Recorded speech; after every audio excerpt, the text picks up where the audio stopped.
bienvenue à ce nouvel épisode d'On Jase là, l'émission où on vous parle à chaque semaine. Marc-André au micro, et comme d'habitude, je suis entouré de Clarence. Salut! Comment ça va? Ça va très bien, puis toi-même? Ben super bien, merci. Et cette semaine, on reçoit Isabelle Ladouceur-Séguin, qui est linguiste de formation, et donc qui va venir nous démystifier un peu ce métier-là et ce champ... Ce monstre. Ce monstre qu'est la linguistique. Donc, merci Isabelle d'être là. Comment vas-tu?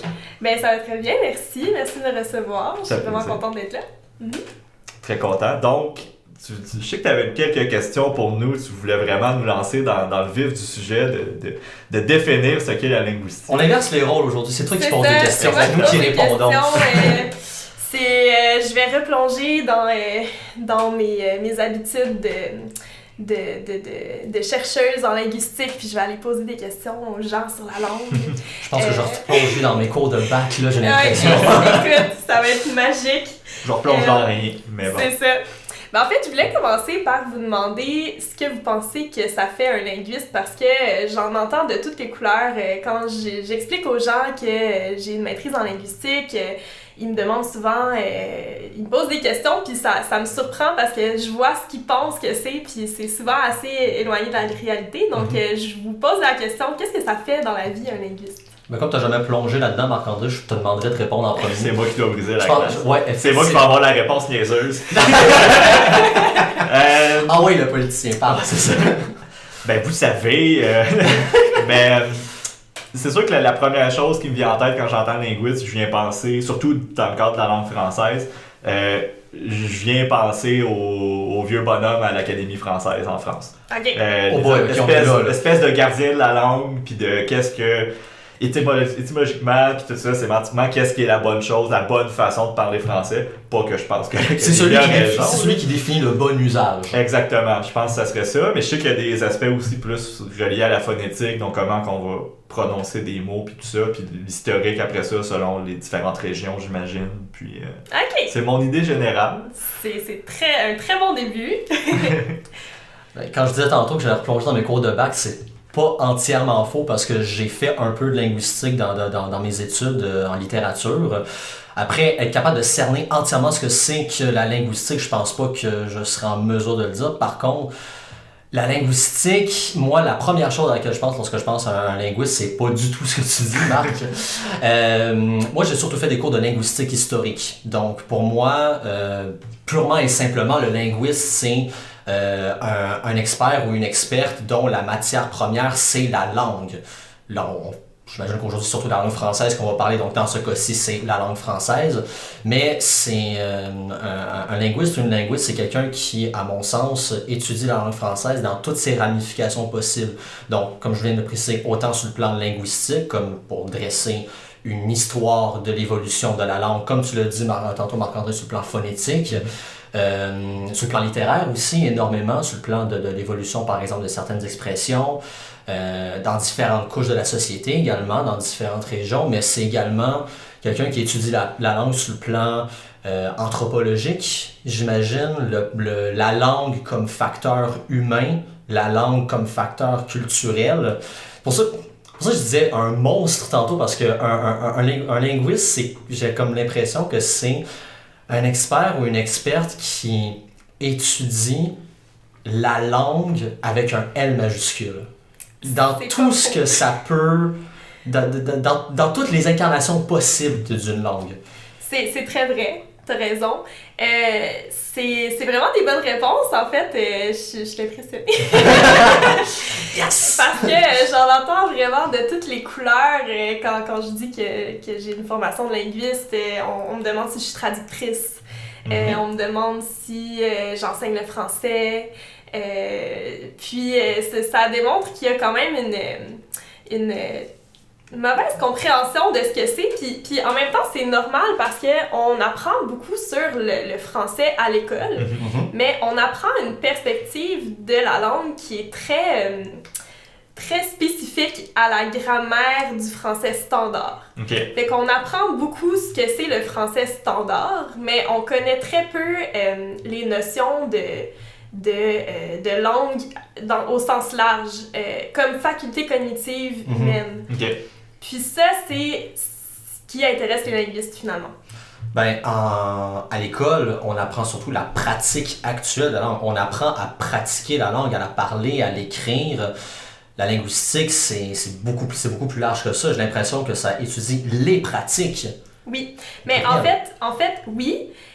Puis je dirais, j'apporterais une nuance à ce que tu as dit par rapport à on apprend à parler, on apprend à employer la langue. Ouais. C'est vrai puis c'est pas vrai en même temps. Okay. On apprend à parler le français standard. Évidemment, on n'a pas besoin d'aller à l'école pour être capable d'apprendre notre langue maternelle. Notre langue maternelle, on l'apprend à la maison. Il y a des langues qui ont pas de système d'écriture, puis les gens l'utilisent quand même, puis c'est ça.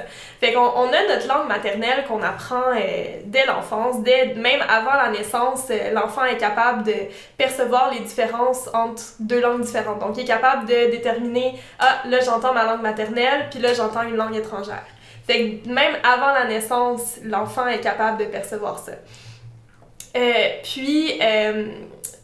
Finalement, on apprend notre langue maternelle, puis à l'école, on se fait présenter la langue standard. Okay. Ce qui est intéressant, c'est que quand on est à l'école, on se le ferait présenter comme étant... on se fait présenter cette langue-là comme étant la langue qu'on devrait parler tout le temps. C'est le bon usage. Ouais, c'est ça. Le bon français. C'est Maurice Grévis, me semble, qui a comme consacré l'expression. C'est un linguiste belge qui a écrit la grammaire de référence de à peu près tout le monde, je pense que c'est fin 19e, début 20e.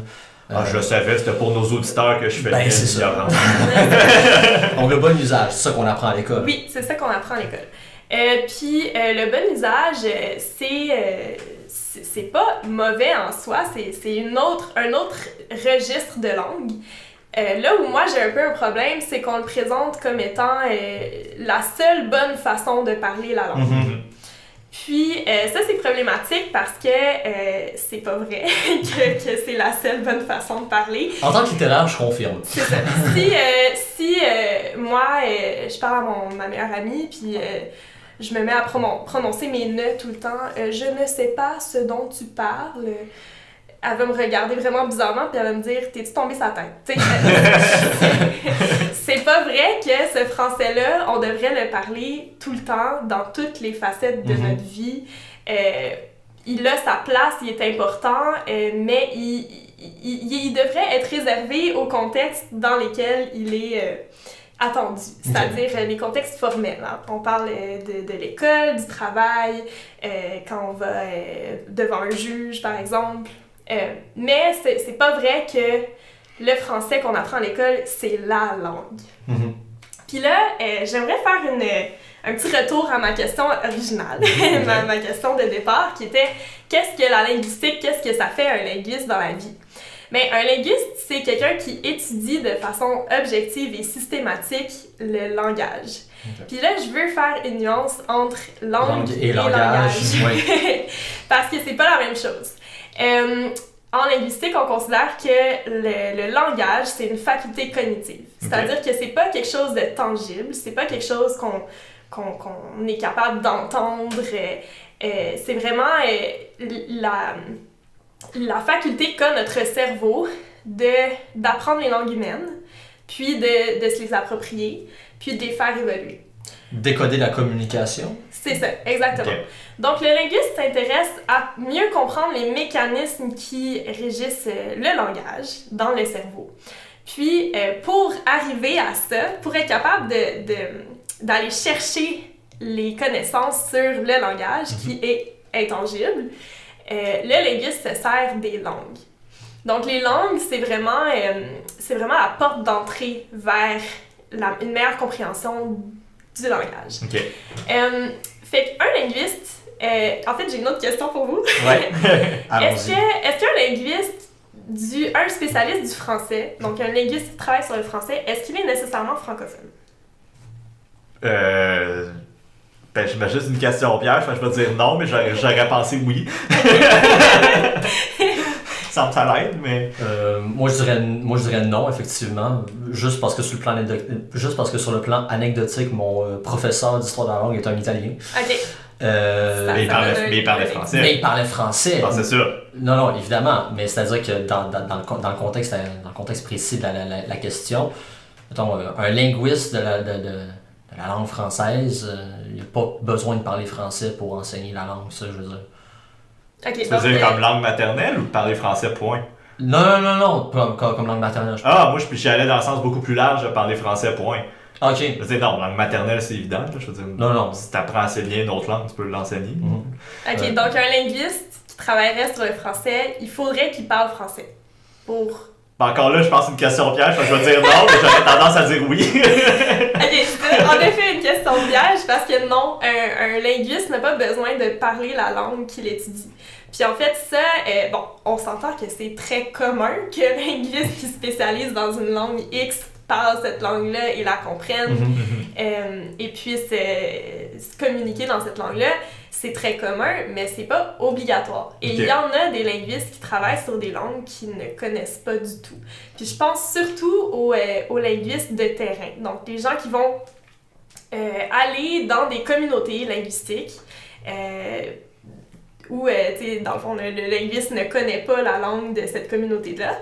Puis, il va aller chercher des consultants linguistiques dans cette communauté-là, puis il va leur poser des questions, puis en leur posant des questions, il va peu à peu faire, dans le fond, constituer le puzzle de cette langue-là. Donc, il va remettre les morceaux ensemble, puis il va essayer de comprendre la structure de la langue.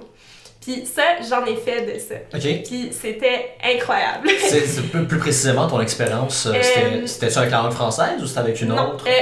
Moi, en tout cas, moi je suis spécialisée en français québécois. Mais dans un de mes cours de bac, donc de fin de bac, c'était un séminaire, on avait un consultant linguistique qui venait de... Mon Dieu, j'ai un blanc de mémoire. Du Tibet. Ah, du Tibet, donc, lui, il venait du Tibet. Sa langue maternelle, c'était le tibétain. Puis nous, on faisait dans le fond, notre travail, c'était de faire une enquête linguistique sur le tibétain, essayer de comprendre des aspects de la structure de la langue. Fait comment ça fonctionne, c'est que lui, il est là, puis on lui pose des questions. On lui dit, par exemple, au début, on peut commencer avec des mots de vocabulaire simple. Fait qu'on peut lui dire, comment on dit ça, un chien en tibétain. Puis là, lui, il nous le dit. Puis là, on le fait répéter. On écrit en alphabet phonétique qu'est-ce qu'il vient de dire. Puis après ça évolue à comment on dit le chien jaune. Fait que là, il nous le dit, là, on écrit. On essaie de comprendre, OK, dans la phrase qu'il vient nous dire, dans l'expression le chien jaune, qu'est-ce qui correspond à chien, qu'est-ce qui correspond à jaune, qu'est-ce qui correspond à le. Puis on essaye comme ça de constituer une base de connaissances sur la langue. OK. Dans le cadre de cette langue-là précise, parce que c'est la signification même, par exemple, d'un déterminant comme le, elle va être incarnée ou pas dans la langue, puis selon la façon dont elle est incarnée ou pas, ça veut dire quelque chose de ça. J'imagine que c'est à partir de ce genre d'analyse-là qu'on peut déterminer qu'est-ce que c'est qu'une langue, par exemple, flexionnelle ou une langue analytique dans le domaine linguistique. C'est ça. Donc, c'est pas vrai qu'on peut pas s'attendre comme linguiste à ce qu'il y ait une correspondance 1 égale 1 entre le et le déterminant qui va être utilisé en tibétain. Souvent, les structures des langues sont très différentes. Donc, des fois, il n'y a juste pas de déterminant. Des fois, le déterminant, il y a une forme spécifique selon que le mot, c'est un objet direct ou un objet indirect, donc, etc. Donc, il y a beaucoup d'aspects qui peuvent différer entre les langues, puis c'est ça qui rend ça très difficile. C'est vraiment pas facile de faire du travail de terrain, mais en gros, c'est super intéressant, puis je voulais juste le mentionner pour vous démontrer qu'on n'a pas besoin de parler la langue pour l'étudier, dans le fond. Oui. Je trouve ça quand même intéressant, cette manière-là d'appréhender la langue en ne la connaissant pas. Il y a un élément, un mot que tu as employé tantôt dans ta définition de linguiste qui m'a beaucoup interpellé, c'est le terme objectif. Ouais. Appréhender une langue pour l'étudier de cette manière-là, ça demande une distance. Oui. Donc, lorsque tu n'as pas de pratique personnelle de la langue, OK, la difficulté s'en trouve peut-être accrue, mais la précision, j'ai envie de dire, académique de ton regard, ta perception analytique, elle doit s'en trouver vraiment accrue. Oui, vraiment. Puis c'est hyper important de rester objectif dans l'étude de la langue parce que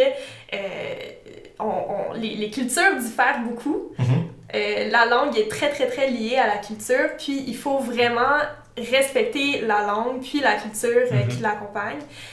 Puis c'est pour ça que dans les personnes qui font du travail de terrain, ça peut être très difficile parce que, par exemple, ils peuvent se rendre dans une communauté où les hommes vont refuser de se faire interviewer par une linguiste femme.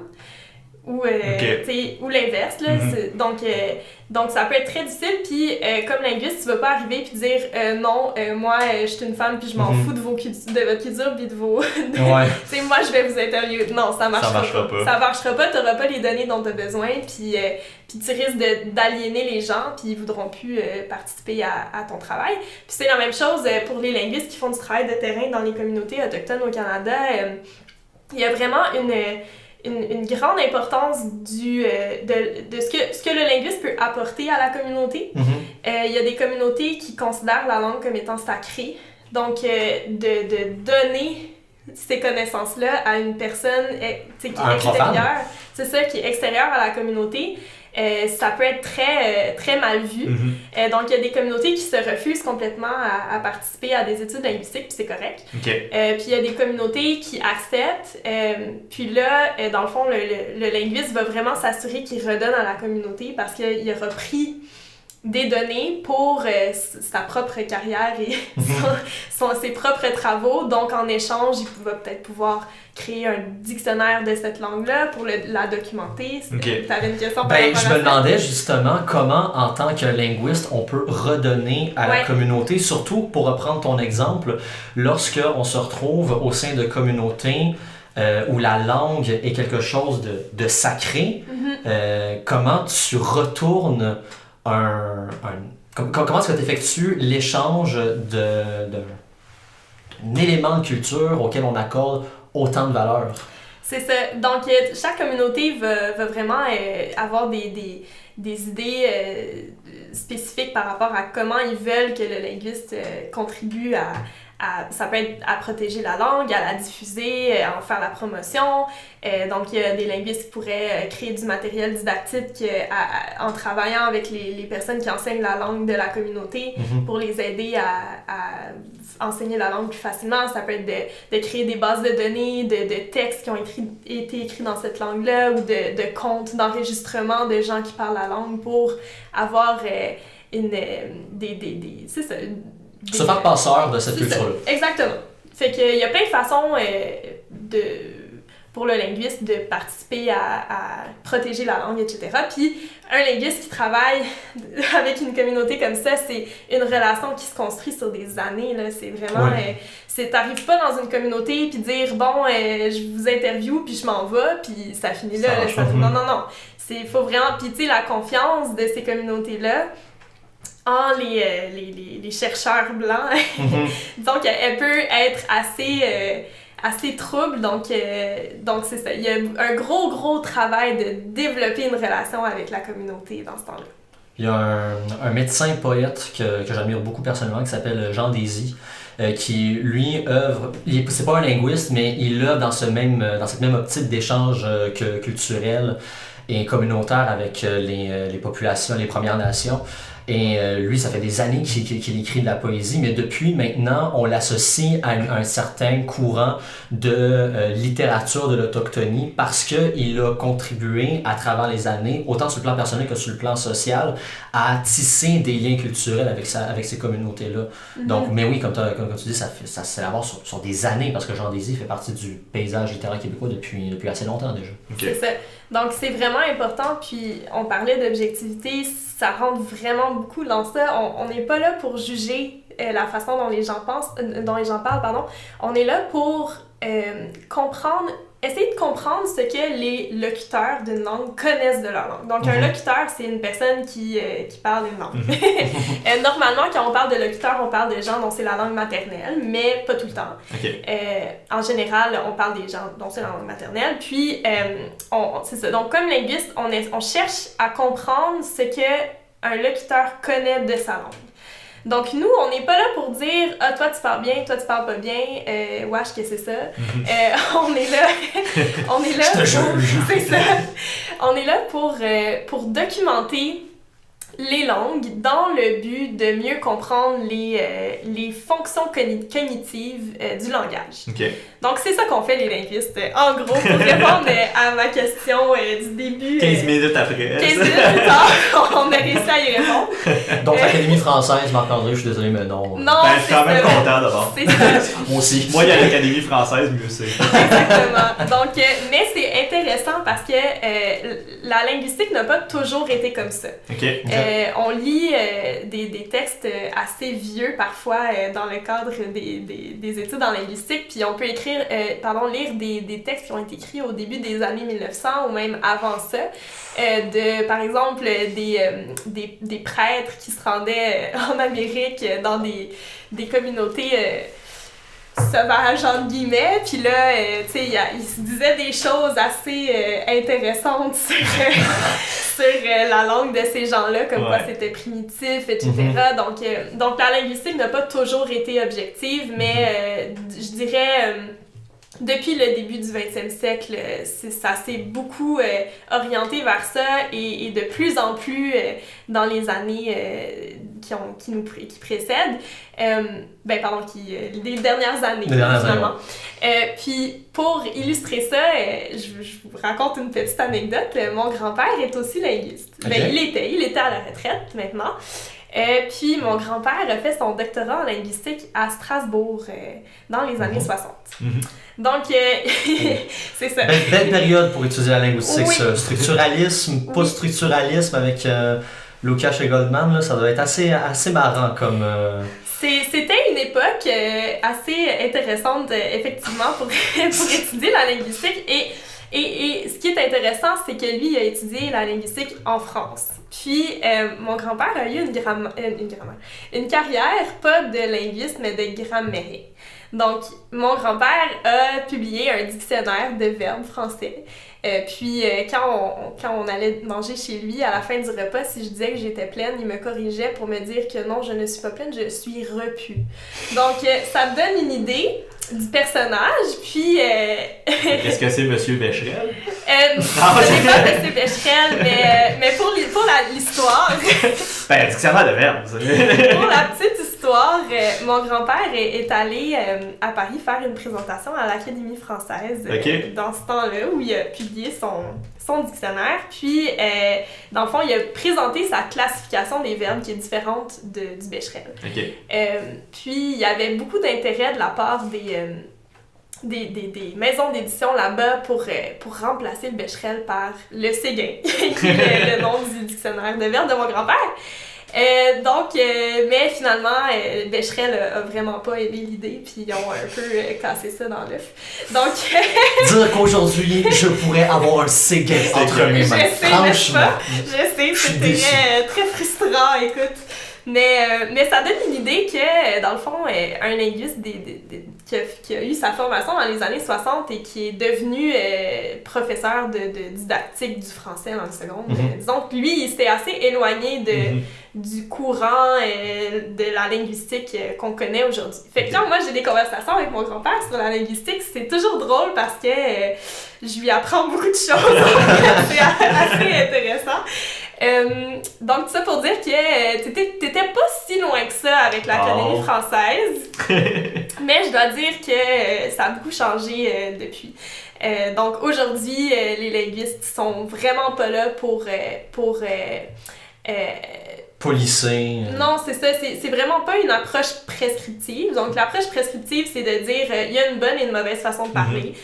Donc, parlez bien et ne parlez pas mal. Ouais. Puis l'approche descriptive, c'est l'approche qui est adoptée par les linguistes, où nous, on n'est pas là pour juger, on est vraiment là pour décrire les langues. Donc, voici le phénomène, voici ce qui se passe sur un sujet X. C'est ça. On se prononce pas sur est-ce que c'est bien, est-ce que c'est pas bien. Puis ça a permis de beaucoup démystifier des idées préconçues que les gens avaient sur la langue. Oui, t'avais une question. En fait, c'est plus un commentaire. Ce que j'aime bien dans la manière que tu as de présenter ça, c'est que ça ramène la langue à son phénomène vivant. Comme une culture qui est en évolution, la langue est en évolution aussi. Donc, ça exige une étude qui, elle, suit cette évolution-là. Exactement. Donc en gros, c'est ça qu'on fait en linguistique. Puis, il y a beaucoup de différentes façons d'étudier la langue. T'sais, comme tu disais tantôt, la langue, c'est large, là, c'est un monstre. Il y a tellement d'aspects qui peuvent être étudiés. En gros, on a quelques grandes branches de la linguistique qui elles-mêmes ont leurs sous-branches, là, mais en gros, les linguistes peuvent étudier la syntaxe, donc la structure de la langue au niveau de la phrase. Les linguistes peuvent étudier la phonologie, qui est l'organisation des sons dans la langue. Donc, comment est-ce que les sons sont structurés?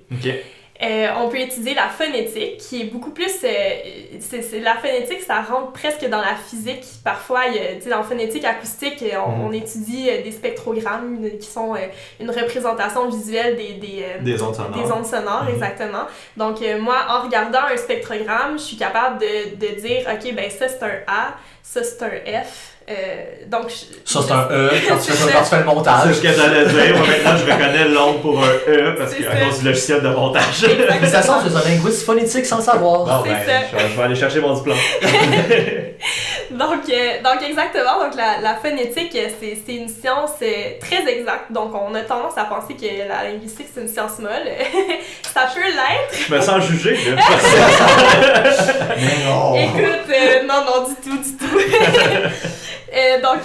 Ça peut être une science très exacte où on va vraiment utiliser des outils de mesure pour mesurer soit les distances entre les articulateurs ou les ondes sonores, justement. Donc ça, c'est pour la phonétique. Après ça, il y a la morphologie qui étudie la formation des mots. Donc, comment est-ce que les mots sont formés? C'est quoi la structure interne d'un mot? Après ça, il y a la linguistique historique. Donc, Clarence, t'en as appris un peu là-dessus à l'école. Ben oui, c'est-à-dire que dans l'évolution de la langue française, c'est assez différents états, tout dépendant des régions, mais également de quelle époque à laquelle on se trouve. Mais moi personnellement, ce qui m'intéressait surtout dans la linguistique historique, c'était que ça recoupe un peu à peu près toutes les branches que tu viens de dire, à part peut-être la phonétique. Ouais. Encore... Puis c'est encore drôle. C'est encore drôle parce que même si on ne peut pas mesurer, par exemple, les ondes sonores d'un locuteur de la France provinciale au 17e siècle, il est encore possible, avec la morphologie et certains textes littéraires, que ce soit des textes écrits ou des textes performés, comme le théâtre, là-dessus c'est très intéressant, la linguistique historique pour l'étude théâtrale. Ça regroupe toutes ces branches-là, mais dans le temps. C'est ça, exactement. Donc, la linguistique historique s'intéresse vraiment à l'évolution de la langue dans le temps ou ça peut s'intéresser à une période spécifique d'un état précédent de la langue. Donc ça, c'est pour la linguistique historique. Après ça, il y a la sociolinguistique qui s'intéresse à la langue dans son contexte de société, finalement. Donc, les liens entre la langue et la société. Il y a la sémantique qui s'intéresse au sens. Donc, comment est-ce qu'on peut représenter, comment est-ce qu'on peut expliquer comment les mots interagissent entre eux au niveau du sens.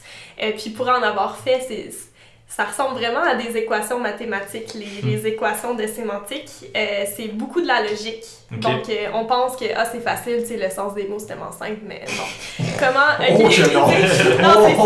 non. C'est vraiment pas si simple. Puis pour vous donner un exemple, essaye de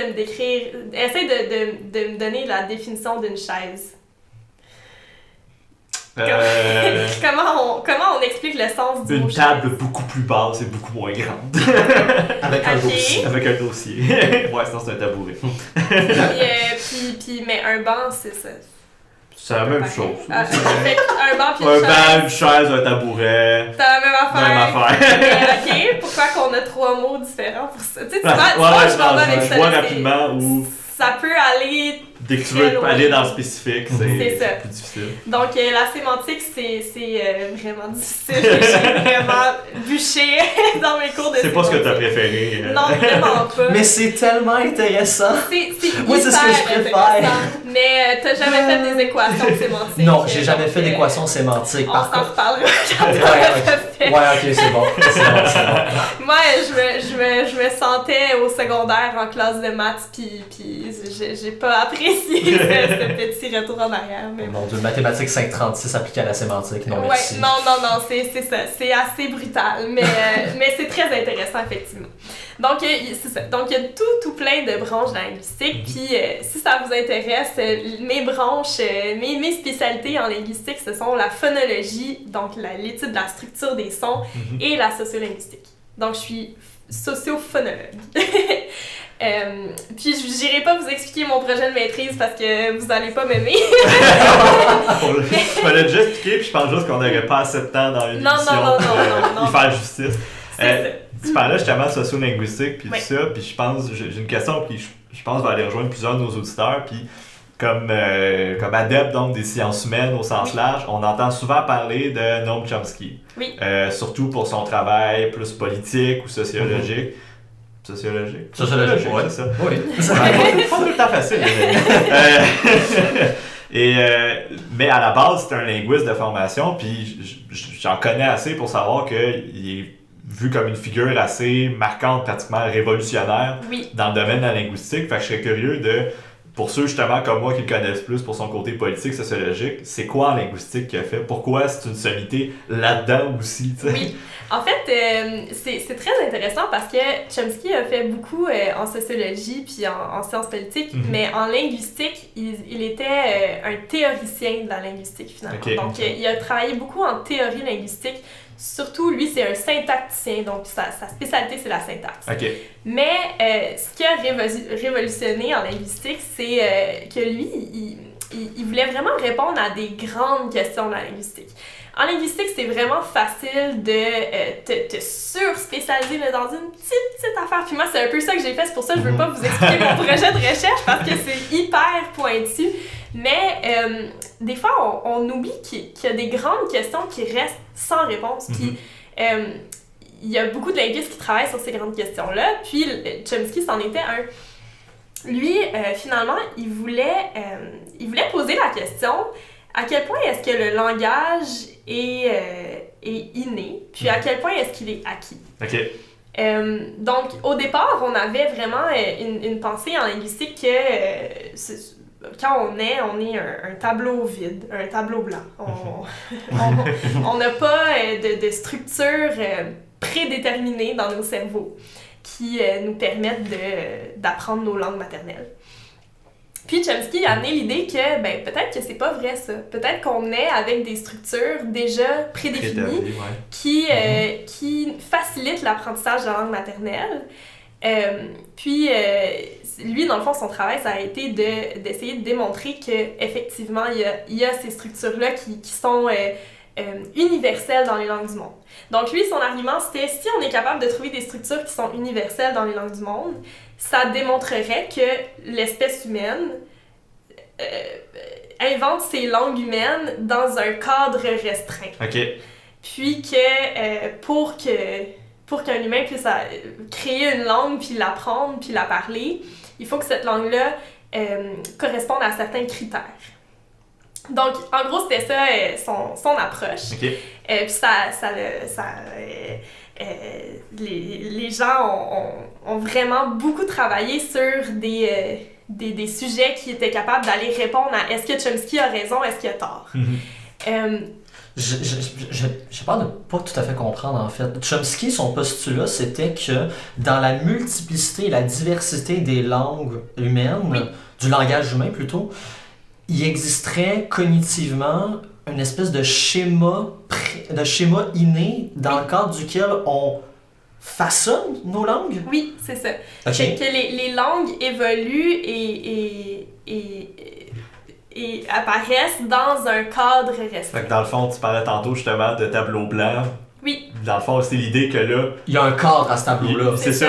Tu peux Ok. dessiner ce que tu veux ou presque C'est dans ça. ce tableau-là, Mais t'en sors pas. mais t'en sors pas. C'est ça, exactement. Ok. C'est ça. D'accord. Exactement. Ok. Donc, lui, pour démontrer qu'il avait raison, finalement, il est parti à la recherche de structures communes à toutes les langues du monde. Puis ça, c'est très... ouais. Eh boy! Il y a tellement peu de langues sur la planète. C'est ça. On parle qu'il y a entre 5 et 7 000 langues humaines sur la planète. Donc, effectivement, c'est pas évident comme entreprise, mais lui, c'est ça. C'est ça qui apportait c'est ça qui a révolutionné vraiment la linguistique dans les années assez récentes. Mais c'est pas tout ce qu'il a fait parce qu'il a apporté d'autres choses. Ok. Il a apporté le concept d'une langue qui, dans le fond, tu peux créer une phrase infinie dans plusieurs langues. Tu peux faire ça, c'est possible. Ok. Si je dis le chien ou je sais pas moi, la fille de ma mère, de son père, tu peux faire une énumération. Tu peux faire une énumération infinie finalement. Fait que c'est lui, il a apporté ce concept-là de hey, ça existe, on est capable de faire ça. Puis, écoute, il a fait beaucoup pour la linguistique, puis je vais pas m'étendre beaucoup sur ce sujet-là parce que je finirai pas. Mais oui, donc c'est une personne vraiment importante pour la linguistique moderne, puis c'est une figure, écoute, c'est un héros pour beaucoup de linguistes, mais je dois dire que c'est une personne assez controversée. Donc, ses idées sont très controversées. C'est pas tout le monde qui... Il est fidèle à lui-même vraiment partout. C'est ça, oh, oui, absolument. Puis je me rappelle avoir écouté une entrevue avec un linguiste français dont le nom m'échappe, qui avait assisté à une conférence de Chomsky et lui écoutait Chomsky parler, puis pour lui, ça n'avait aucun sens ce que Chomsky disait et il trouvait que la linguistique nord-américaine était beaucoup trop centrée autour des idées de Chomsky et donc lui avait dans disons en France c'est pas aussi accepté disons comme idée. Tout ce qui sort pas de la France en France. C'est ça, exactement.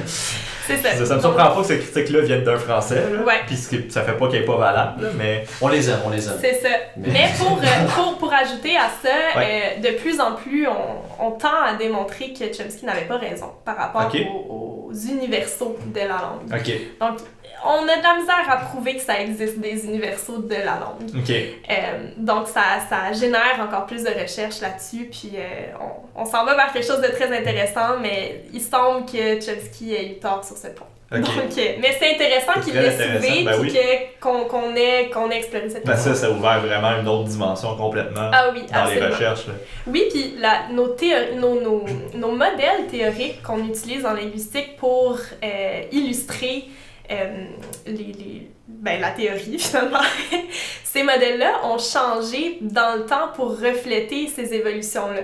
Donc, je vous donne un exemple de phonologie. Je vais essayer de garder ça simple, mais en gros, en phonologie, on avait des règles de langue. Donc, on disait, je sais pas, moi...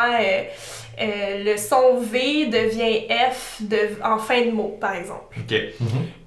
Puis ensuite, suite à ça, on s'est dit, OK, ben s'il y a des universaux dans la langue, ça veut dire que finalement, il y a peut-être des contraintes au lieu de règles qui régissent comment les sons interagissent entre eux. Donc peut-être que c'est qu'il y a une contrainte qui dit pas de V, pas de son voisé. Donc V, c'est un son voisé parce qu'on entend la voix, puis F, ce l'est pas parce qu'on n'entend pas.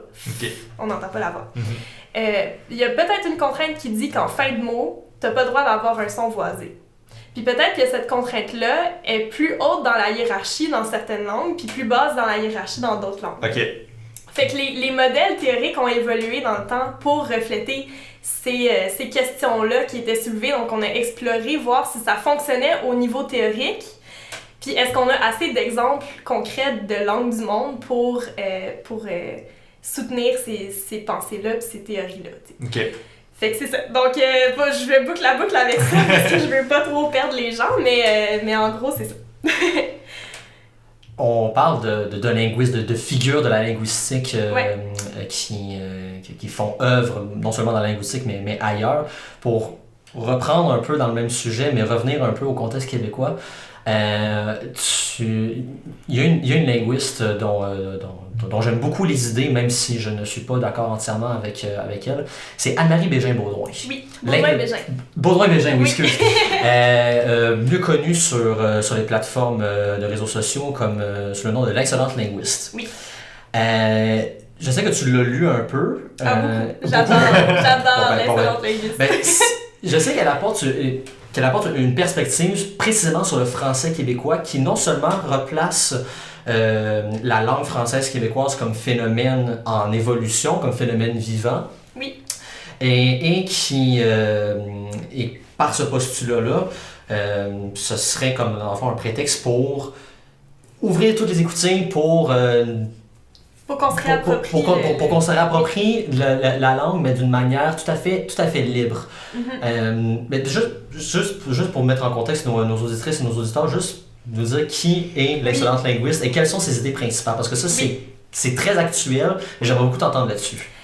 Oui, donc Anne-Marie Baudouin-Bégin, c'est une linguiste qui travaille à l'Université Laval.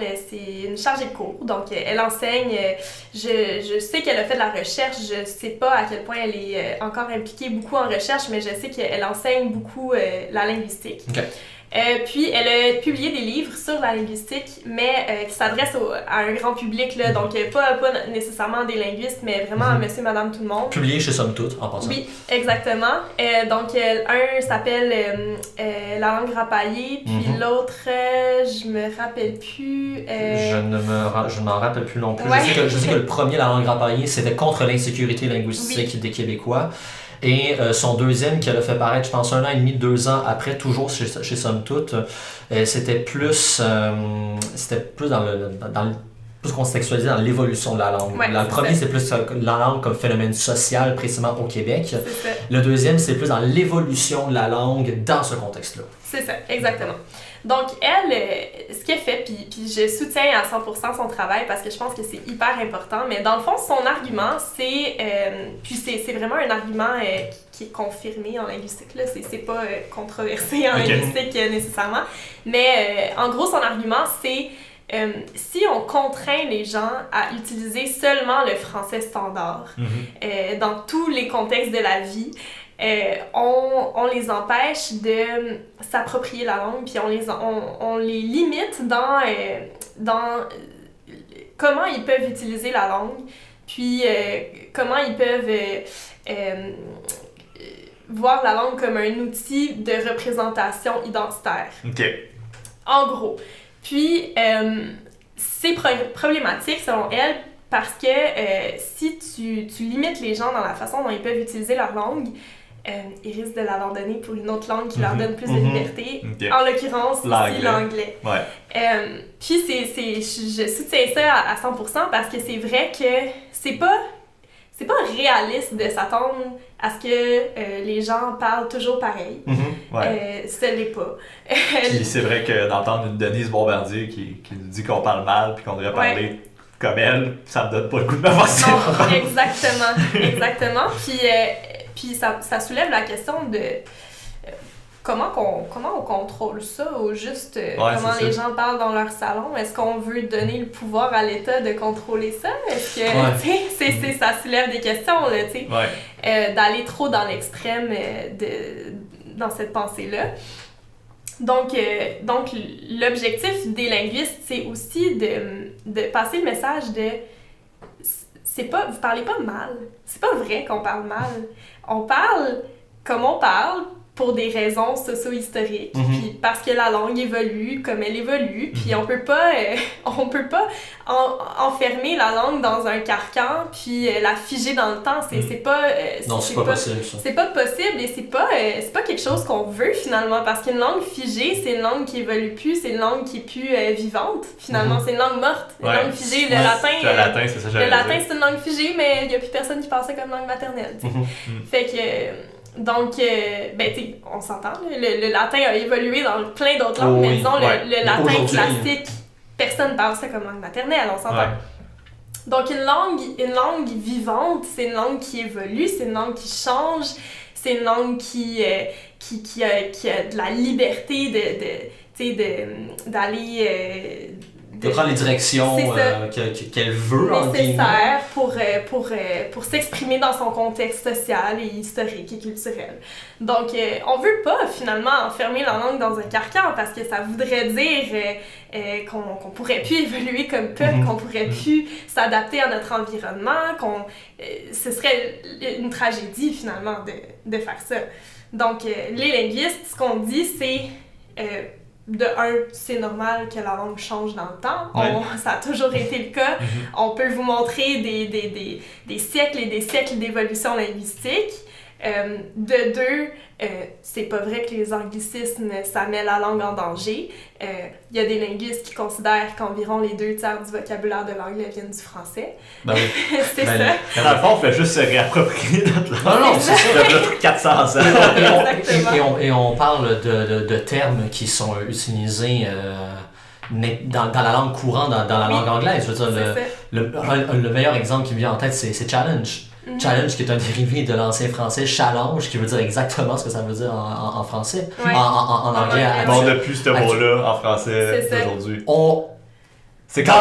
Dans le sens, aujourd'hui, en français, on parlerait effectivement de l'anglicisme, mais challenge, c'était un terme qui était employé par les locuteurs du français tel qu'il s'était présenté à l'époque, du 12e siècle. Ouais. C'est Guillaume le Conquérant qui a apporté challenge à la langue... En 1066. En 1066, quand il a conquis l'Angleterre. Exactement. Donc justement, les Franco-Normands qui ont conquis l'Angleterre en 1066, puis qui ont instauré une monarchie franco-normande en Angleterre, qui ont énormément influencé la langue anglaise, qui ont apporté des centaines et milliers de mots à l'anglais. Puis l'anglais n'est pas pour autant disparu et l'anglais est toujours l'anglais et l'anglais se porte très bien. Donc il n'y a vraiment aucun problème à emprunter des mots à d'autres langues. Mais en même temps, quand on met dans le contexte nord-américain, tu sais, qu'on est une minorité de francophones entourée d'une mer d'anglophones, il y a quand même une crainte. Il y a une crainte. Fait que c'est comment qu'on réagit. Est-ce que la crainte est fondée? C'est ça la question. Dans le fond, c'est...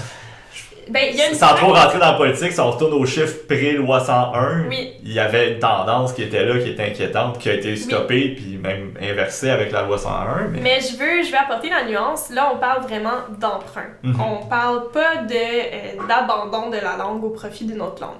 C'est vraiment deux choses distinctes. Est-ce qu'un peut mener à l'autre? Dans le contexte qu'on est. Oui, un peut... C'est plus ça ma question, je pense. Ils sont pas mutuellement exclusifs. C'est-à-dire que ça arrive souvent que un peuple minoritaire, une communauté linguistique minoritaire va emprunter des mots à une communauté majoritaire et éventuellement va s'assimiler à cette communauté-là. Mais l'assimilation ne se fait pas par l'emprunt de mots. Donc, c'est pas... il y a une corrélation, il n'y a pas de lien de causation. C'est ça, exactement. Donc, c'est pas parce qu'on emploie des mots anglais que tout d'un coup, tranquillement, on va remplacer tous les mots français de notre langue par des mots anglais et que finalement, on va parler l'anglais. C'est pas comme ça que ça marche.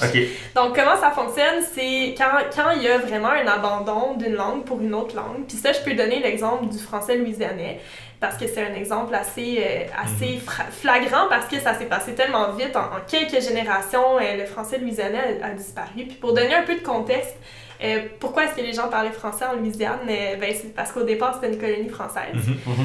Puis plus tard, ça a été... c'est les Anglais qui ont fini par avoir le contrôle de ce territoire-là. Puis, quand il y a eu la déportation des Acadiens, il y a beaucoup d'Acadiens qui se sont fait envoyer en Louisiane. Donc, le français louisianais, c'est ça, il vient de ça. Puis, dans le fond, là-bas, c'était hyper stigmatisé de parler français. Les enfants à l'école qui parlaient français, ils se faisaient battre, ils se faisaient maltraiter. Les parents, par souci de protéger leur progéniture, ont décidé de ne pas leur transmettre le français et de plutôt leur transmettre l'anglais. Puis c'est comme ça que le français louisianais a disparu. Puis je dis a disparu parce que le nombre de locuteurs du français en Louisiane est extrêmement petit, puis il y a un regain d'intérêt envers le français, mais les jeunes qui apprennent le français en Louisiane, ils apprennent le français international. Ils n'apprennent pas le français de leurs ancêtres. OK. Donc, ils sont pas capables de communiquer avec leurs grands-parents et arrière-grands-parents. Donc voilà. Mais le français en Louisiane, il est encore là. C'est juste que c'est comme pas le même dialecte qui est enseigné à l'école. Donc, en gros, c'est ça. Comment ça fonctionne? C'est quand il y a vraiment abandon, c'est que la génération plus âgée va décider de ne pas transmettre la langue à la génération plus jeune, ou la génération plus jeune va juste rejeter la langue de leurs parents, par exemple. Donc ça, on le voit un peu plus en Ontario, par exemple, dans les communautés minoritaires en Ontario. C'est pas vrai que le français disparaît complètement partout en Ontario. Il y a des communautés très vivantes, très actuelles de francophones qui vivent vraiment en français en Ontario, mais il y a des communautés où le français est abandonné au profit de l'anglais. Donc, non, les anglicismes ne sont pas le diable. Les anglicismes ne sont pas la raison du danger qui guette le français au Québec. C'est pas la faute des anglicismes, mais il faut faire attention à comment on réagit aux anglicismes, parce que si on dit non, le français avec un mot en anglais dedans, ça marche pas, ok, d'abord, je veux juste parler anglais. c'est comme... Mais je trouve ça intéressant, cette nuance que tu apportes sur la manière qu'on a d'appréhender ces anglicismes-là.